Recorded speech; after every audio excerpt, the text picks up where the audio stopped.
The French knot is a very popular stitch with embroidery, and so I'm going to show you how to do it. You pull your thread up from the bottom up, and then you're going to hold your thread in one hand and wrap around the needle with the other hand.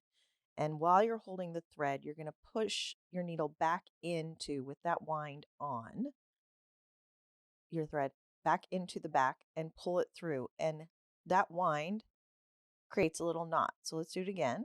We'll pull it up. We're going to hold our thread, put our needle near it, wrap it. I like to just wrap it once for these French knots, pull it back. Now hold that wind taut all the way as you're making your knot. Here, let's do a few more just so you can see it.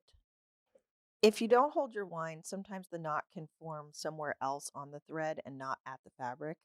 I was trying to demonstrate that here, but it didn't quite work because sometimes it forms on the fabric. So I always recommend holding your thread taut to the fabric, as I will demonstrate in this next knot. Thanks for watching, and don't forget to subscribe to my YouTube channel for more walkthroughs and tutorials. Happy stitching!